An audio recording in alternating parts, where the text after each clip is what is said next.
out and come back for a pizza. Then we'll cover the same thing. But if you're here, we're here to learn a little bit for a few minutes.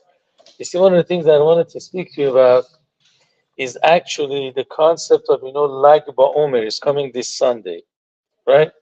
Lag Baomer is the type of a Yom Tov, actually, that everybody participates in it. Doesn't matter religious, not religious. They all like Baomer. You find actually in Israel that even people who are not religious at all, except this they're not doing it because of the war that's happening in Israel. But you have thousands of people going to Miron, and actually they participate, in the simcha of like one. I was going to explain what it is very soon. Actually, how do we know that even non-religious people go? Abu Bakr Yosef talks about it. He writes down, for example, that people that go to such a holy place, they should cover their arms, whatever. They should have long skirts to cover their body. And it says if he's not like that, it's better not to go on like Baomer. Should go on a different day when there's less people. But obviously, it's something that attracts all the Jews. Right? It's very, very funny. It's not even a halacha that you have to celebrate this day. You find also about other stuff. Every Jew almost lights Hanukkah candles. Almost. I'm not saying everybody. Like even the most reformed Jew, they don't keep anything. Hanukkah they keep. Shabbos they don't keep, even though it's the mitzvah of the Torah. Hanukkah is only midrabbanan. That's it. But everybody keeps. It's amazing. There's certain things, that all Jews keep no matter what, even though it doesn't seem to be that strict. So obviously there has to be a reason behind it that we're going to discuss what it is. I just wanted to share with you, first of all, why is the simcha of Lag Baomer? There are many reasons given. Reason number one, which is according to the Ashkenazi opinion, is because, students of Rabbi Akiva, they all died from Pesach till halfway to Shavuot. According to the Rama, which is the Ashkenazi Rav, the last of the students died on Lag Baomer, right? And we all know the laws of mourning. Unfortunately, when somebody loses a family member, the last day of the mourning, you don't keep the entire day. You keep only 1 hour in the morning, right? The seventh day. After Shacharit, the morning is finished, right? They could go whatever, take a shower, whatever it is. So now, like Baomer, because it's the last day that the students of Rabbi Akiva died, so as soon as morning comes, in the morning, you don't have to have any available for the students anymore.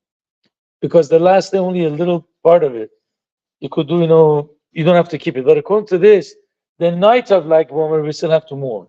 But that's reason number one. Reason number two that they bring is, Rabbi Vad Yosef, his son brings it down. It says because unlike Baomer, actually, Rabbi Akiva found his new 5 students. I never knew this reason. When the 24,000 students died, so he went and he found new students in the southern part of Israel. It was unlike Baomer.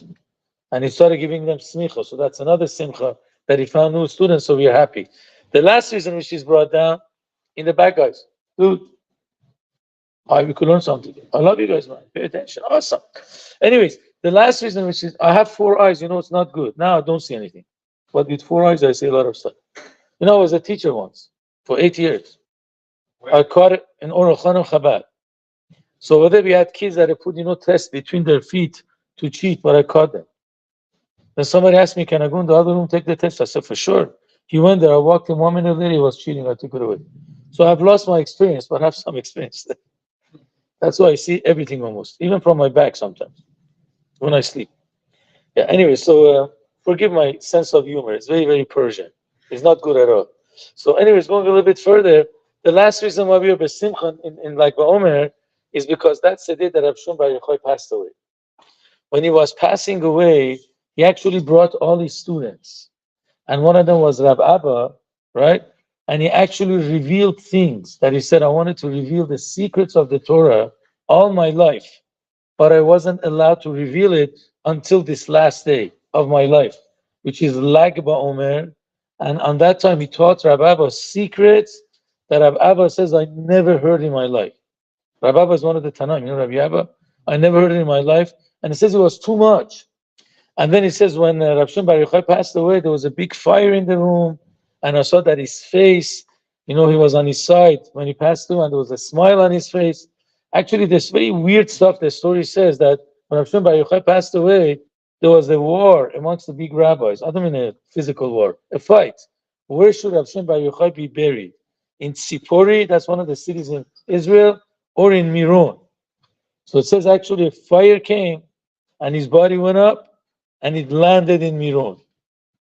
Very strange stuff. So now, why is it really that we keep this thing as a very, very happy day? So one of the things that I wanted to share with you, actually, this is the greatness of the secrets of the Torah. I'm going to be very, very short. There's actually a passage in the Torah that says, Zo Torah to Adam. This is the law of a person that passed away.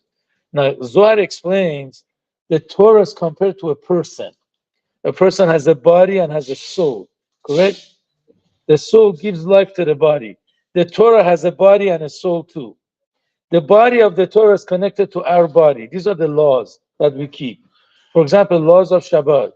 You can do this, you cannot do this. Or tefillin, that's what you put on tefillin. So all the laws have to do with the action of the body. So the laws, the Gemara, the rules are connected to the body of the Torah, to the body of the human being, and its body of the Torah also.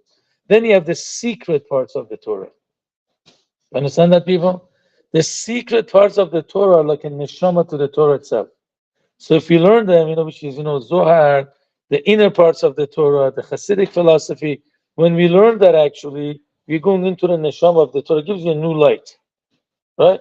I'll give you a very simple example. One time, the Torah says, love your fellow Jew just like yourself. What does the Ramban say? Exaggeration. Impossible. I can't love somebody else just like myself. All it means is treat him like yourself. Because that's a body part of the Torah. Our bodies are separated. There's no way that my body, which is separate from you, can love you just like myself. But when we go to the secret parts of the Torah, we said the bodies are separated, but all the souls are connected, right? All the neshama together make a gigantic soul, which is the soul of the first man, Adam Arishon. So somebody else is part of you, like a physical body. Right hand and left hand, the two parts of the same body, all the Jews are part of one big gigantic body. Doesn't that bring a new light in loving of a fellow Jew? That's what the Arizal argues on the Ramban. And he says, when the Torah says, love your fellow Jew just like yourself, it really means literally. One Jew is the right hand, the other Jew is the left hand. If you hate somebody else, you hate part of yourself. So the inner part of the Torah actually reveals and brings a new light. Let me actually encourage everybody, guys, when you grow up, Bezat Hashem, you graduate and you go to a higher learning, definitely learn the inner part of the Torah. It's different. It's completely different. Anyways, where do we find the differences, people, between ourselves? What are the differences between the Jews? In their godly soul or in their accomplishments? The difference is, let me make it differently. Somebody who is a cleaner in a McDonald's, is he less of a human than a doctor? Of course not. They're equally the same, the human beings. You're going to tell me a Jew that it's a custodian in a Jewish school, for example, I'm saying, that he cleans the floor, if there's such thing. He's less of a Jew than a Rosh Yeshiva. He's less accomplished, maybe he has less knowledge, but he's not less of a Jew. The difference amongst the Jews is only in their accomplishments. Somebody learns more Torah, somebody reaches his potential, somebody may not reach his potential. But when it comes to the soul, none of us is less godly. You're all the same, you're all part of God. But the accomplishments are different. So now, the differences are only in the accomplishments. When you go inside the soul of a Jew, you're all equally God's children. That's why, like Baomer, is kept by everyone. Because Rav Shimon Bar Yochai he's the author of the Zohar, right? The Zohar talks about the inner parts of the Torah, and the inner part of the Torah is connected to the inner part of your neshama. It's a little bit too difficult what I spoke about. But remember, the outside of the Torah, the body of the Torah is connected to accomplishments, to the bodies. Do this, don't do that. In doing, there is differences. Some are more religious, some are less religious.